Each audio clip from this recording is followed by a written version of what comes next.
Hey samplers, this is your host, Katherine Grant. I'm on summer vacation, so I decided to collect all of the Victorian romance story samples we've heard so far into one giant episode for you to listen and enjoy. Please enjoy these excerpts from Liana De la Rosa, Andie James, Ramona Elmes, Andrea Jenelle, Alivia Fleur, and Evelin Laczi. Don't forget to subscribe to the Historical Romance Sampler wherever you're listening to this, because we'll be back on August 7th with a sample and interview from best-selling author Elizabeth Everett with her Victorian romance. Until then, enjoy these excerpts. Isabel and the Rogue by Liana De la Rosa. So I am reading directly from Isabel and the Rogue. This is the start of chapter 5. Isabel and her younger sister, Gabby, are at Epsom Downs. They're at a horse race. And Isabel, I never flat out say it, but I think it's alluded to more than once that she's neurodiverse. I don't want to, I'm not trying to diagnose her, but I've always kind of, in my mind, she was always on the spectrum somewhere. So it's a little noisy. She's a little overwhelmed. So that's the setup for this scene. So the day was unseasonably warm, and for at least the 10th time since she stepped from the house, Isabel cursed the fact that she was required to wear so many layers of clothing. Sweat beaded on her brow, and she fanned her face faster, as if the thick, balmy air would somehow cool her. She had wandered away from the spectator box, where Lady Yardley chatted with Tio Arturo and several members of the ton. Isabel couldn't quite remember who had invited them, but after drinking 3 glasses of ice-cold lemonade, she decided she needed a break from the noise and crowds. Escape was much harder to find than Isabel had expected. Epsom Downs was a veritable party, with rows of stands selling kites, a rainbow assortment of treats, including fluffy marshmallows, various comfits, bonbons, pear drops, and peppermints. There were even milliner stalls with fine bonnets and hats, cobblers showcasing the newest footwear trends from Paris, and flower merchants selling bright blooms of every colorful shade. Isabel had spied more than one woman with a fresh rose in her bonnet, or a young man with a daisy pinned to his lapel.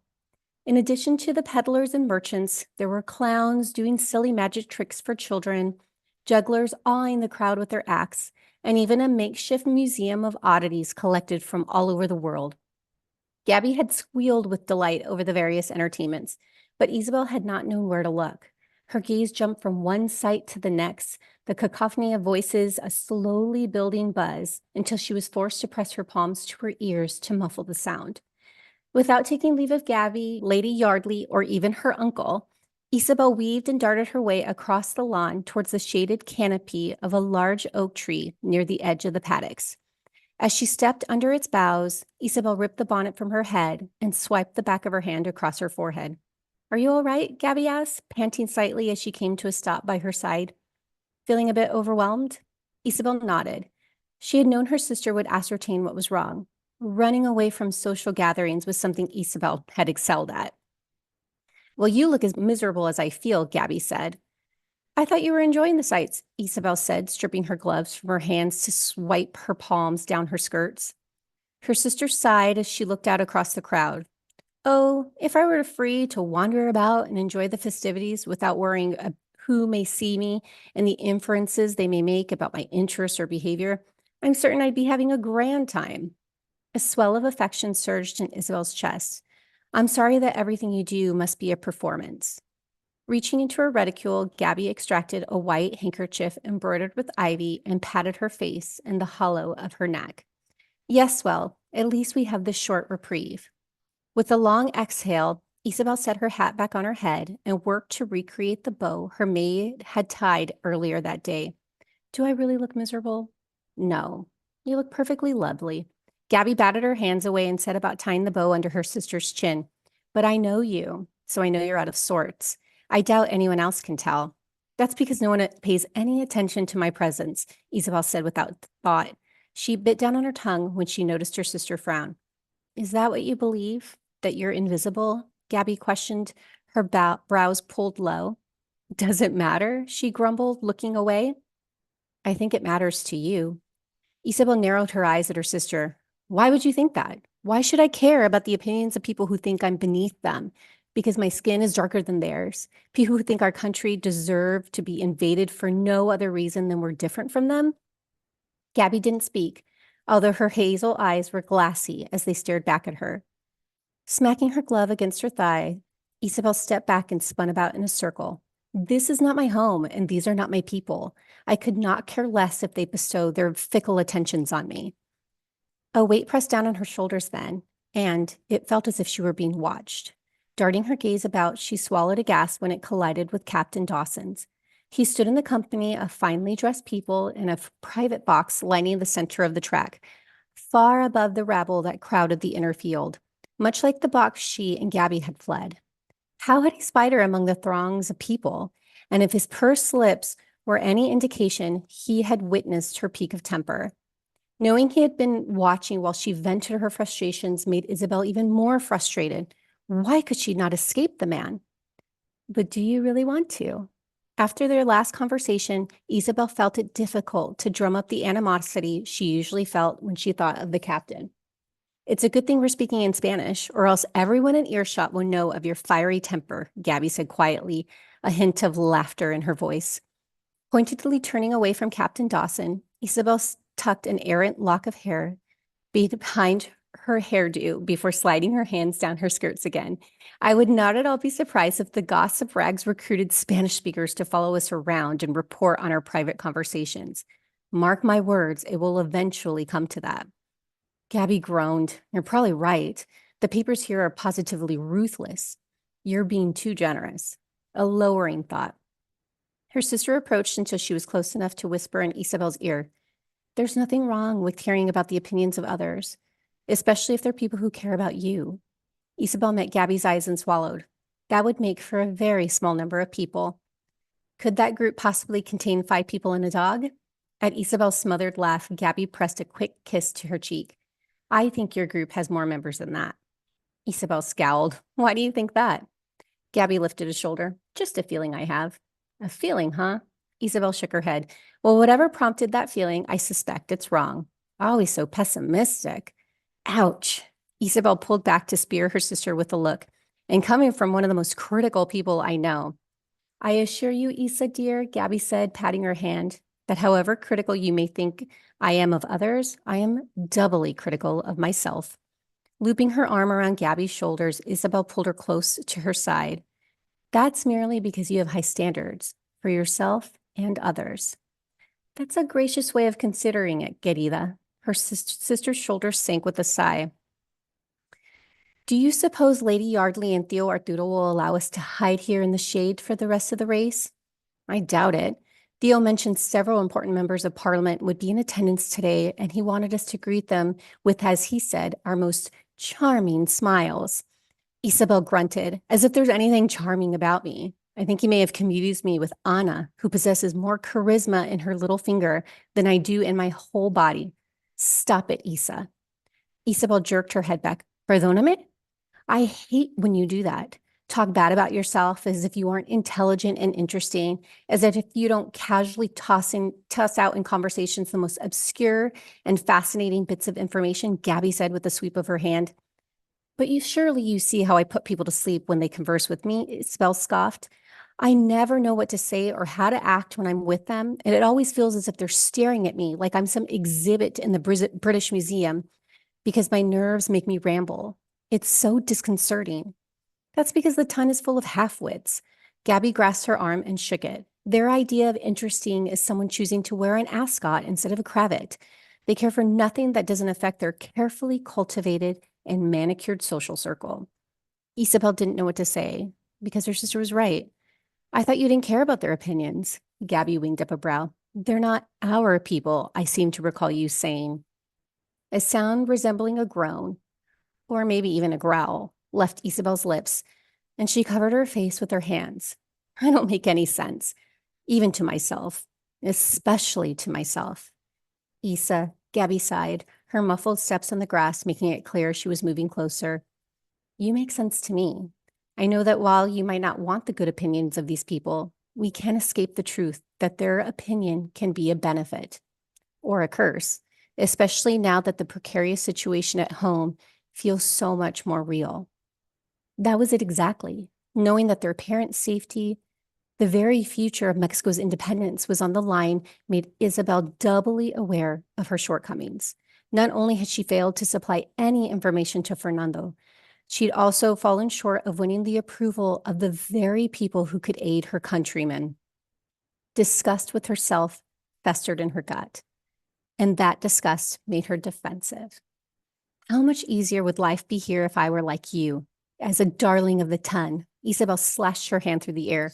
Your admirers overfill the drawing room during visiting hours, and your dance card is always full. Their favor is readily given to you. Gabby shook her head as she glanced down at her feet. And yet I don't want their attentions. I wouldn't be courting their good opinion now if I didn't feel I had to.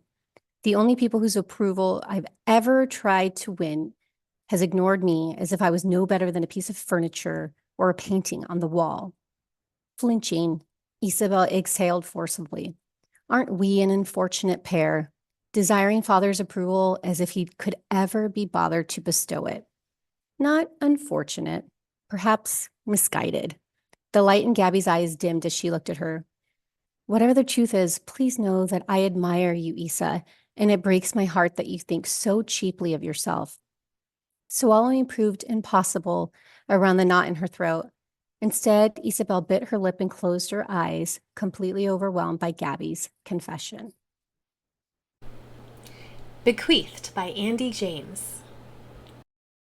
So I know you're reading today from the book that is coming out March 22nd, Bequeathed, Yes. The Beaumonts, book one. Yes. Can you set up what we can expect to hear from the book and also the scene? Yeah. So this is the first book in a new series following the Beaumont family. So this book centers on West Beaumont, who is the eldest son and has just inherited the title. He is the Marquess of Hampton. And also Lady Priscilla is our heroine, and she made an appearance in my first series as a side character. So now she's getting her own moment. And Nice. She is a very young widow. She's 23, but she is a dowager duchess now. And so she's kind of re-entering society after her mourning for the first time and is really looking to kind of start over. Like her family had, very high aspirations for her. She's the daughter of a marquess herself, and they wanted her to make this great match, and she did. She's now a dowager duchess, but she's looking to spread her wings. And West, our hero, is very much wanting to change the way his family has operated. And so he's also looking to kind of get away from some of the expectations that were previously placed on him. So they're both kind of in this place. The scene I'm reading is going to be chapter 8 in the book. And so one piece of context I think would be helpful before we begin is that one of Priscilla's kind of character quirks, I guess, is that when she hears music, it's very emotional for her. So when she hears kind of like an orchestra tuning up or something like that, she kind of gets this wave of emotion and she tears up, and it's embarrassing to her. So Okay. that's just a piece of context there. Another evening, another ball. It was still the first week of the season, and Priscilla was already more than eager for it to be over.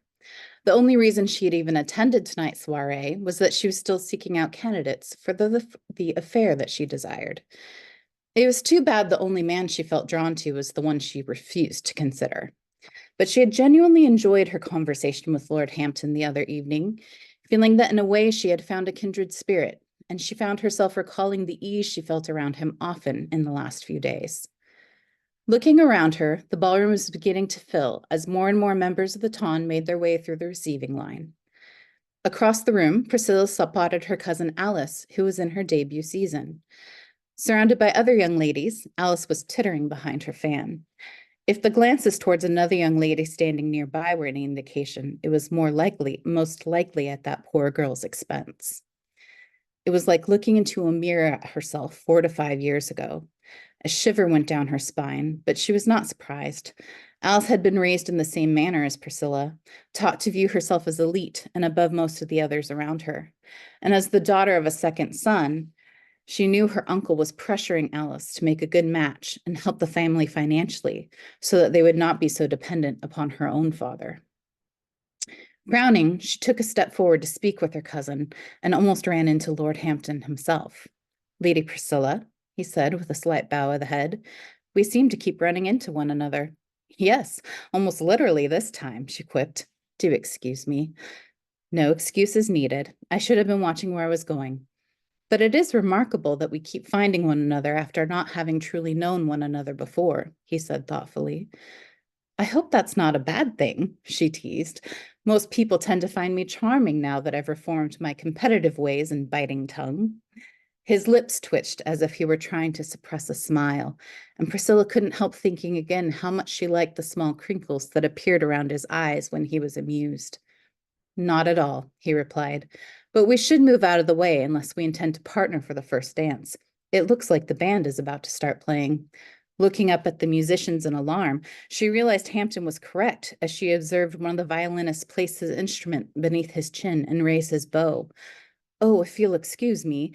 Alice now completely forgotten, she turned away abruptly.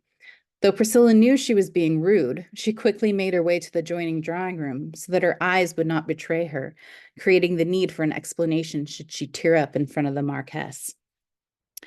A mere minute later, when the music began, she did indeed begin to well up and took a moment in the empty room to compose herself. Unfortunately, just as she was preparing to rejoin the other guests, Lord Warrington stepped into the room. Oh, Your Grace, I was just looking for you. How about that dance that was mentioned we should have when we were at the Westons? Merde. She had really been hoping he either wouldn't remember his threat to dance with her or would fail to attend tonight's soiree for some reason. Think. How was she going to potentially find a way out? The last thing she wanted to do was dance with the man, and she certainly did not wish to encourage his pursuit. Out of the corner of her eye, Priscilla saw Hampton walk past the thankfully still open door. My Lord Hampton, she called out, waiting for an agonizingly long second, desperate to see if he had heard her and would return at her call. When he stepped back into view and gave a quizzical lift of the brow he was always smoothing, she almost collapsed in relief and spoke before fully thinking. There you are, she said much too brightly.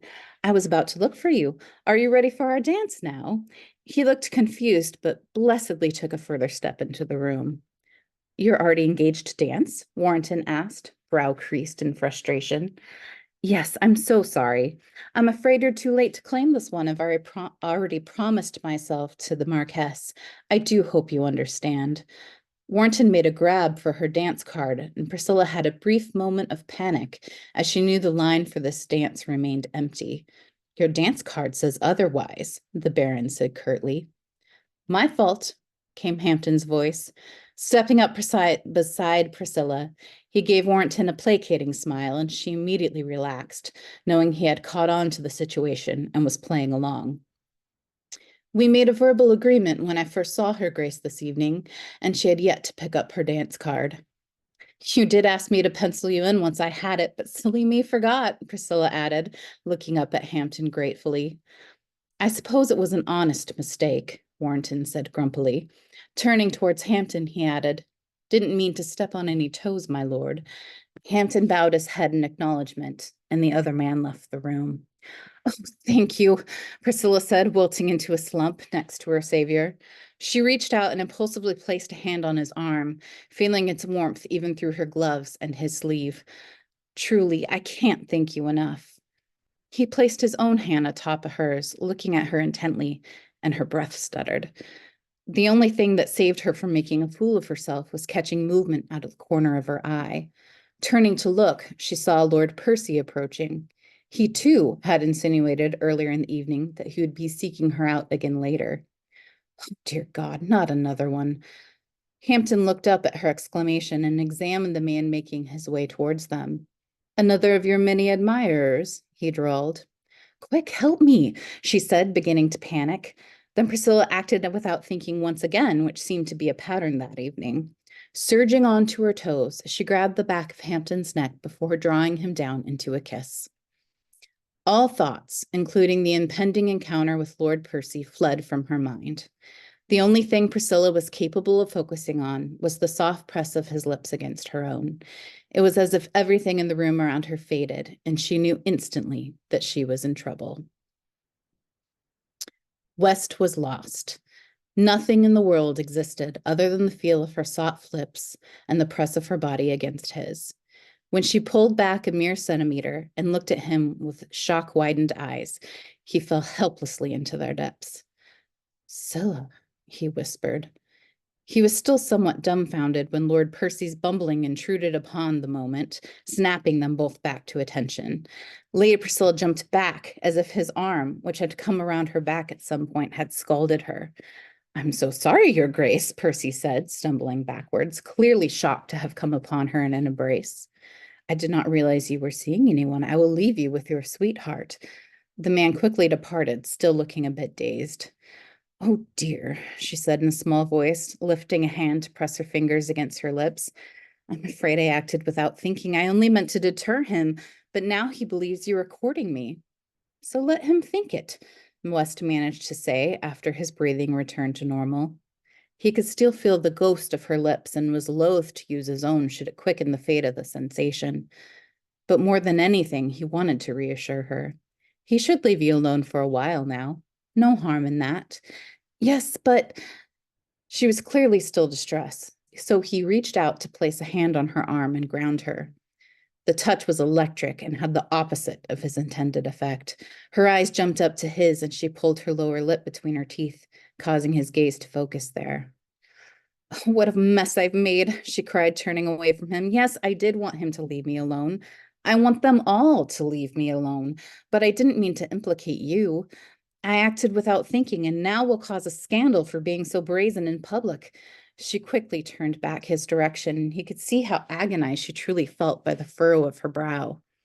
"And if people believe you are pursuing me, you'll not be free yourself to pursue another." Now that was a thought. West shook his head, pulling himself fully back into focus so he could see the beginnings of an idea through. "What if they did believe that?" he said slowly, speaking his thoughts aloud. "What if we continue to let everyone think we are seriously considering one another? Surely the word is already spreading. You know as well as I do how quickly gossip moves at a ball. It would already be difficult to counter, so let's not even try." Lady Priscilla looked puzzled. "But you don't wish to be with me. We both established the other evening that we are the last people the other wishes to consider, as it would please our families too much." "Exactly," was said, fully seeing how it could work. "It would please our families. If our mothers believe we are pursuing a relationship, they will leave both of us alone. No more pestering. And then the men who are after you only for your status and wealth will be deterred." Understanding was beginning to settle in, and the distressed look was leaving Lady Priscilla at last. "I'd have freedom from worry of compromise or pursuit of gentlemen I don't desire," she said with a gleam in her eye. "Exactly. Let's simply pretend to be in a relationship so we can have some space to breathe and no need to deal with others' expectations." The more West thought about this idea, the more he liked it. His mother would stop suggesting he find a wife now that he held the title, and he would not need to be on his guard around those who might be looking to land him. It was true he had less to recommend him than Priscilla did, but as she had said to him at the Westons, he was an eligible marquess.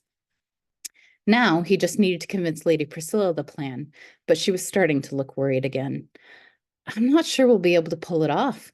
It means we would have to attend several Tawn events together and be seen out and about in society." Better and better. The thought of being around her as his body was still awakened by her kiss sounded like an appealing prospect. "I think it could work, but I understand if you want to think it over," he told her. "Why don't we meet in Hyde Park tomorrow afternoon, and we can discuss it on a walk? We should be able to talk things over a bit more freely there than in a crowded ballroom." "You're right," she said. "I'll meet you at 4 in the afternoon tomorrow, and we can decide how to proceed then." The Questionable Acts of an American Gentleman by Ramona Elmes. Yeah. So today you're reading an excerpt from The Questionable Acts of an American Gentleman, which sets up a lot of fun tension in the title alone because we've got American gentlemen coming in. So I'm just going to read the blurb for readers to set up the book. Lady Mercy never imagined an early morning chance encounter in Hyde Park with Jack Kincaid would tempt her to betray her betrothed. The mysterious American ignites a passion in Mercy that leads her to question the practical arrangements she made with her dear childhood friend, the Duke of Peyton. Would she really give it all up for Jack? What she doesn't know is Jack has a shocking secret, and their chance encounter is really the first step in his ruthless plan of revenge against the Duke. Jack is so close to getting his revenge. Still, he can't deny his immediate connection with Mercy or his unexpected feelings for her that grow deeper as they continue to spend time together. The more time they spend together, the more Jack questions his ruthless choices and how Mercy will see them when his secrets are revealed. Is he capable of being a better man? Can he walk away from his desire for revenge? As he questions his choices, his explosive secret is revealed, devastating Mercy and shocking all of London. That's a very exciting book setup. Ramona, would you like to tell us a little bit about the scene you're going to read? Yeah, sure. So I'm going to read a scene that takes place between Jack Kincaid and his siblings. They're headed over to England on a ship, and they're talking about their plans, and the actual Mercy will come up in that scene as well. So that's what I'm going to read. Awesome. So go ahead and get started. Thanks. All right. Jack Kincaid spun the glass of amber liquid between his fingers as he sat with his siblings in the saloon on the SS Delphin. They were more than halfway through their journey to England. He started to say something to his siblings when a man dashed by covering his mouth. His lips twitched in disdain at the man's weak stomach. Ocean travel wasn't for everyone, he thought to himself. They were seated in the back corner of the room, and Jack ordered the staff to make sure they were left undisturbed. Normally, his brother Sam spent the evening charming passengers, but Jack wasn't up for it tonight. He could only tolerate so much of the mingling, and he was at his limit. A mother and her daughter started making their way over to them, and Jack fixed his cool blue eyes on them. The mother quickly turned her daughter in the opposite direction. You know, being less frightening wouldn't hurt, Sam said dryly. Jack shrugged. You won't be so nonchalant when you scare away all of our customers, Sophia, his youngest sibling piped up. He raised an eyebrow at her, but she just smiled back at him. He hated the pomp that went with traveling on one of their passenger vessels. Kincaid Travel owned some of the finest passenger vessels on the Atlantic Ocean, and as their success grew, his dislike for their elite passengers grew. Whenever he or his siblings were on the vessels, passengers wanted to spend all of their time with them. He found insincerity in anyone annoying and long ago stopped participating in such conversations. Not all his siblings were so unfriendly, he thought, glancing at both Sam and Sophia. They were all so different, even Annie, who was his only true blood relation. Sam and Sophia came along later, but he would do anything for them. Yes, he may be cold, but the people who mattered most in his life always knew that he would move heaven and earth to protect them. He contemplated both his sisters sitting across from him. They were both dressed in the finest evening wear, but so drastically different from each other. Annie, his practical sister, was slender with his same ebony hair and deep blue eyes, while Sophia, the dreamer, was petite with red wavy hair.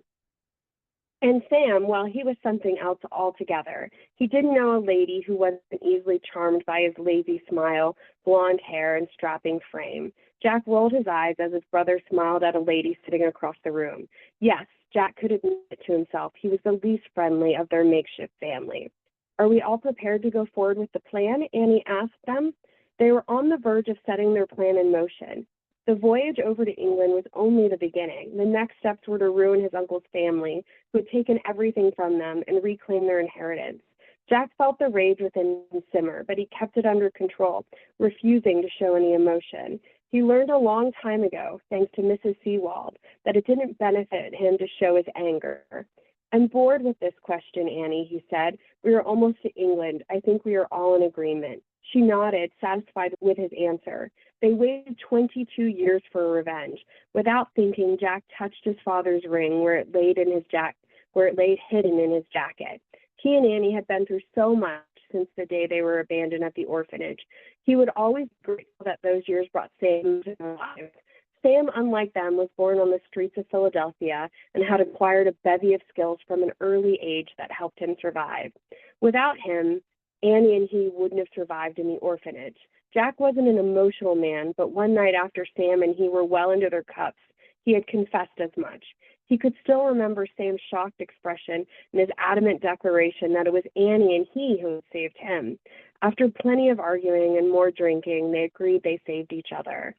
He shivered, remembering how grueling it was to survive within the orphanage, a hellhole that pitted children against each other to obtain the smallest scraps of food. They all had lasting scars from their time in the orphanage. For Jack and Sam, no visible scars, but that couldn't be said for Annie. He looked at her sitting across from him. She was lovely in her dark blue evening dress that cinched at her waist with an elaborate skirt that flowed around her. The dress was made of the finest fabric and lace. Still, it differed in a few ways from the cap sleeves and scoop necklines that all the ladies were wearing.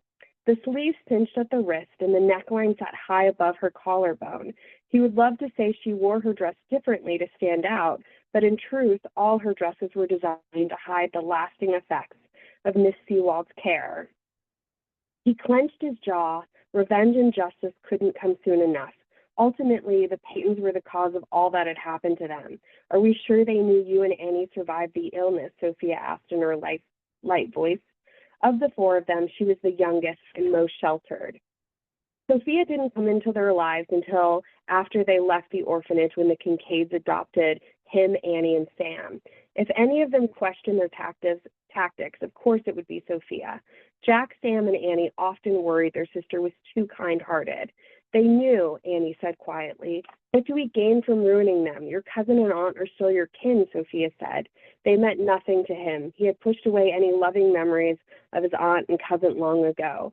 What drove him? He thought about it for a moment. He wished he could tell Sophia it was justice or righting a wrong, but it was revenge that drove him. It was all he thought about as they lived in squalor, knowing that his uncle and his family lived to excess on his title.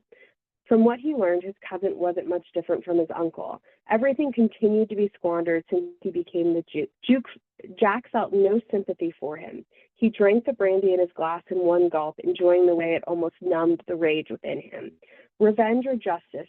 Choose the one you feel most comfortable with, Jack bit out. Sophia scrunched up her nose and looked questioningly at Annie and Sam. Annie nodded in agreement. I'm fine with revenge.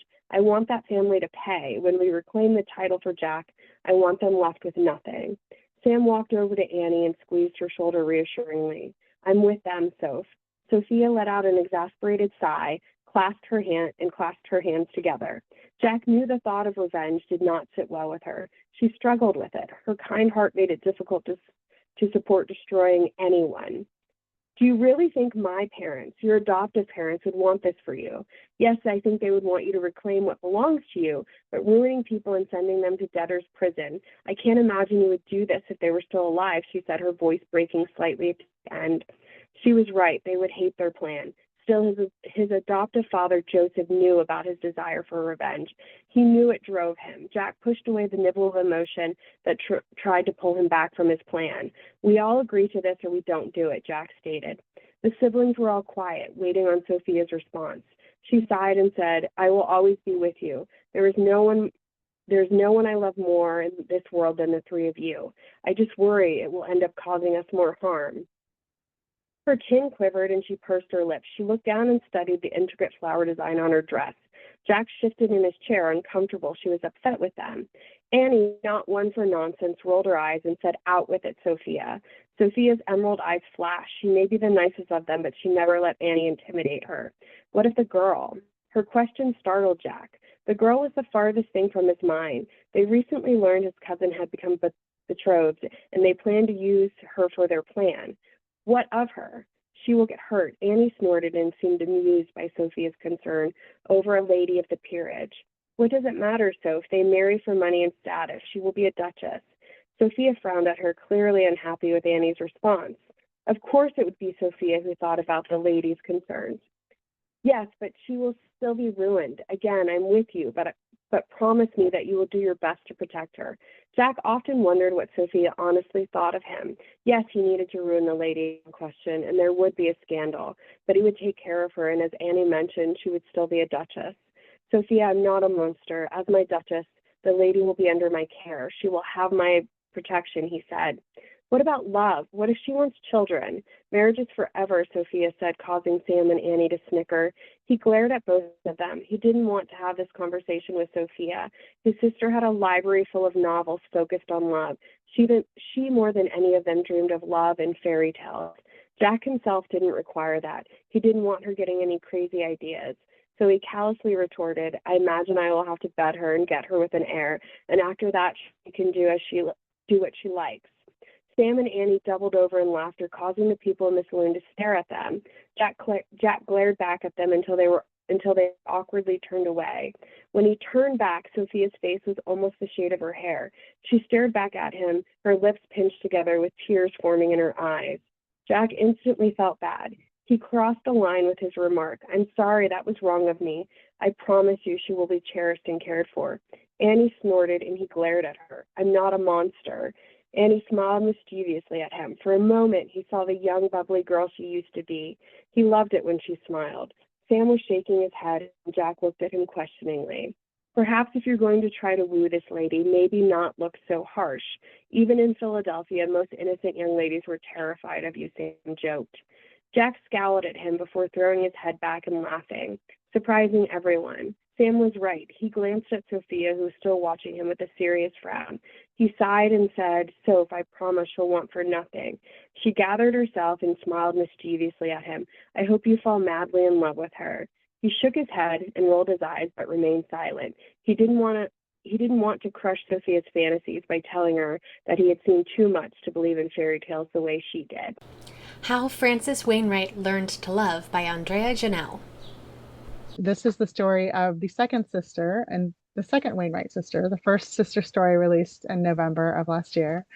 So this sister, her story begins during the Crimean War. She is a nurse. So when she originally volunteered to go over to the Crimean battlefront, it was not under Florence Nightingale's auspices. There were several women who joined other volunteer efforts and went over there to serve. But after about a year and a half of the war going on, there were so many decimations in the ranks. Several nurses had died of cholera. Several had decided it wasn't for them, that Florence Nightingale did start recruiting women from other areas. So my heroine said, okay, I think I'm done with the battlefront. I'm going to go ahead and apply to be a nurse at Scutari Hospital. So she's done that. She's there. This is actually her first full day there. And the hero, who is now the chief surgeon, he's Irish. This is their first meeting. And he's been told of her presence by his friend, who was like, this new nurse isn't like any of the other nurses. And he's very skeptical. He's like, whatever, I don't need someone distracting me from my work. So I actually modeled him after House and Owen Hunt from Grey's Anatomy. If you're a Grey's Anatomy fan. Yeah. So this is their first meeting, and it is from Mac's perspective. So Mac is the hero. The following morning, Mac set aside his bleary disposition and the vestiges of too much whiskey. Cholera, mini-balls, trench fever, and all sorts of other maladies and wounds were devastating the ranks, and today he'd be treating them all. The improvements to hygiene and supplies he tried to implement, and Nurse Nightingale's organizational efforts hadn't been enough to reduce the mortality rate.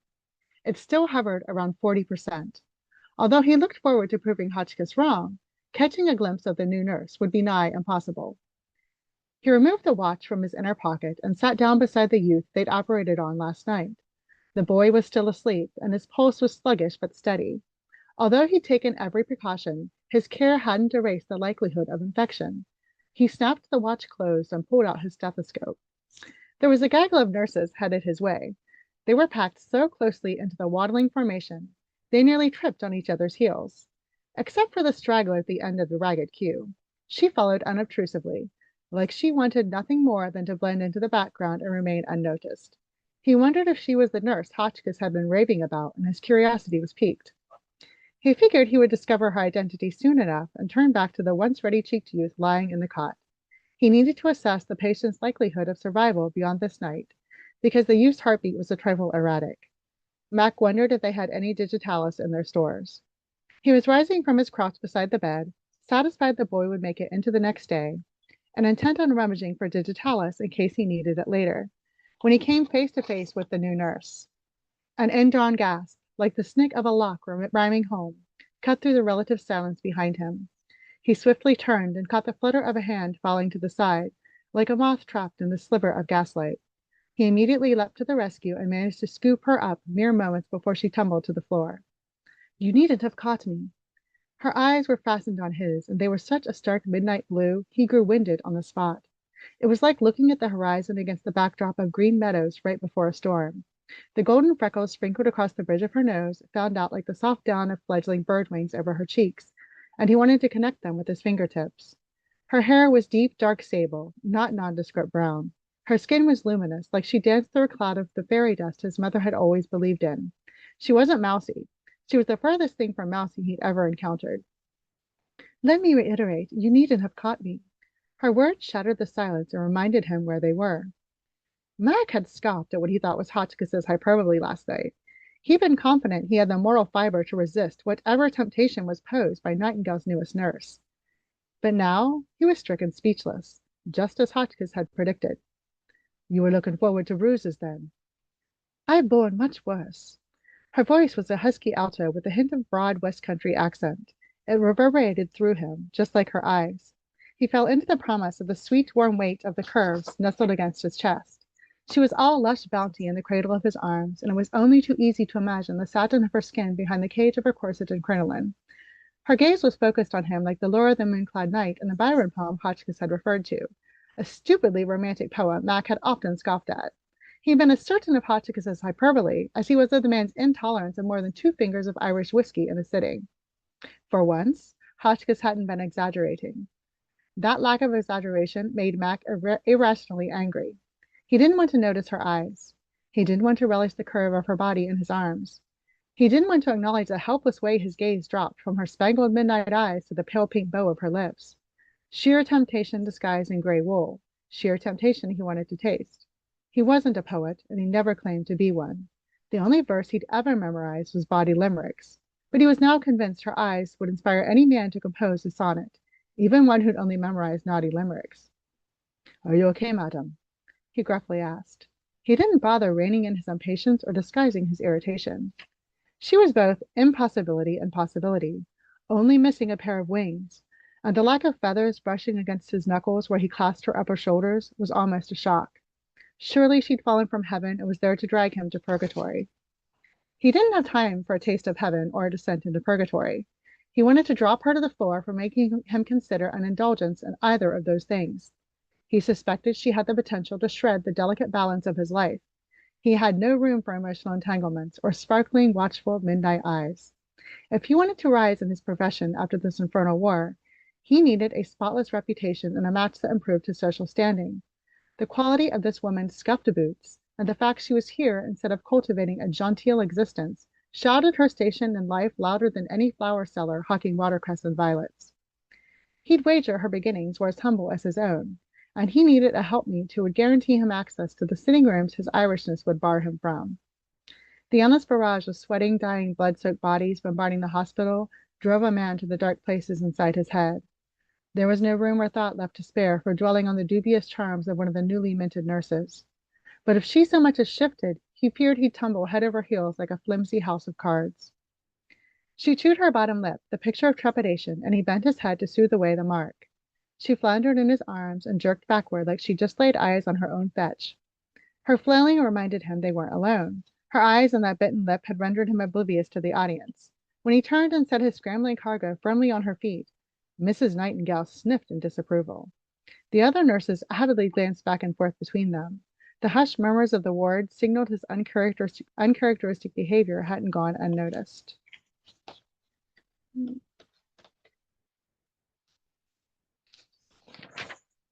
The woman adjusted the ends of the scarf around her neck and brushed imaginary flecks of dust from the apron she wore over the gray wool dress. When she'd finished, the needle gaze she rose to his made him feel like a tangled skein of wool. It was impossible to tell if she was grateful for his rescue. I'm Nurse Wainwright. I'm Byrne. He captured her slim hand in his own, just long enough for a brief shake. Her fingers and wrist bones were fragile, and he felt the skip of her pulse. She slid from his grasp. I am pleased to make your acquaintance, Mr. Byrne. I look forward to assisting you and the other physicians. He cleared his throat, acutely aware of the way Nightingale was impatiently hovering just beyond his shoulder.